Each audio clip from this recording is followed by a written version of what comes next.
एक महात्म्य में उदाहरण में दिया गया था कि जिसके माता पिता के यहां भक्ति होती थी तो बचपन से भक्ति के संस्कार उस लड़की के थे। उसका ऐसी जगह ब्याह हुआ जहां बिल्कुल भक्ति शून्य घर था। अब वो अपनी आराधना में बैठी थी तो पति उसे बहुत विक्षेप देता, बहुत पति को, वो धर्मात्मा थी, प्राणों से भी अधिक प्यार करती। प्यार का बहुत बड़ा प्रभाव होता है।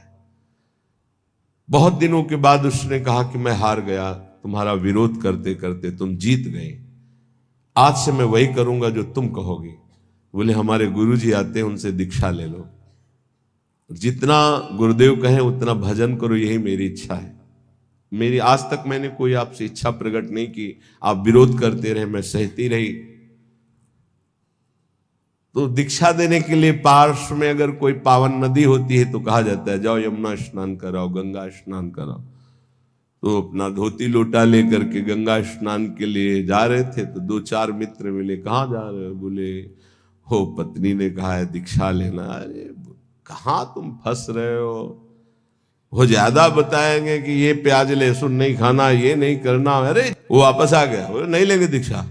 को न कुसंगति पाए नसाई, रहे न नीच मते चतुराई। उनका आप तो कह रहे थे आज से मैं वही करूंगा जो आप कहोगी, तो आज कैसे बदल गए? बोले हमारे दोस्त मित्र लोग मिल गए। तो उनका इसका मतलब मुझे मित्र अपना नहीं माना, मैं पूरा जीवन आपकी सेवकाई में समर्पित कर रही हूं, तो क्या मैं आपका अहित कर रही हूं? वो नहीं माना। कुछ समय बाद दोनों का शरीर छूटा। पत्नी बहुत हृदय से प्यार करती थी अपने पति को और वो उद्दंड स्वभाव के थे।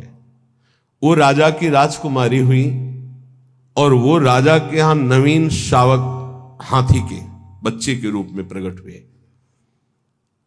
अब पशु योनि में होते हुए भी पत्नी के भजन के प्रभाव से उसको ये दृष्टि प्राप्त थी कि ये मेरी पूर्व में पत्नी थी। तो जब राजकुमारी वहां छोटे से आती तो शावक से प्रेम करती, स्वाभाविक। जैसे ही वो शावक नवकिशोर हुआ और राजकुमारी नवकिशोर हुई तो स्वयंवर रचना हुई और नव शावक हाथियों की श्रृंगार करके ऐसे लाइन पंक्ति सजाई गई थी शोभा के लिए।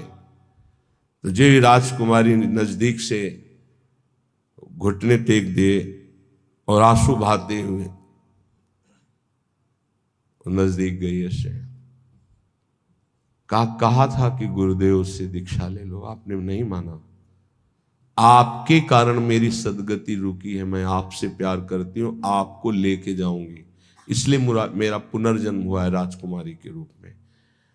तुम इसलिए रो रहे हो ना कि मैं अब चली जाऊंगी, नहीं, मैं जयमाला तुम्हारे ही गले में डालूंगी, तुम निश्चिंत हो जाओ।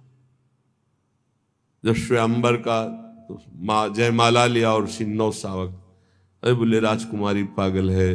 जो राजकुमार लोग थे वो चले गए।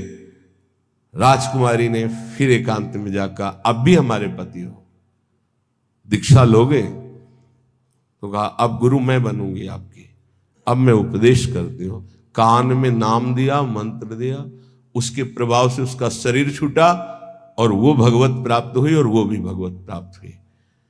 अगर दोनों भगवत मार्ग के पथिक हो तो भगवान के समीप एक ही साथ जाकर के अपने स्वरूप में रह सकते हैं। ऐसा नहीं कि तुम्हारे कहने से हो जाएगा कि 7 जन्म तक हम, कोई किसी का नहीं, मिनट में सब अलग अलग।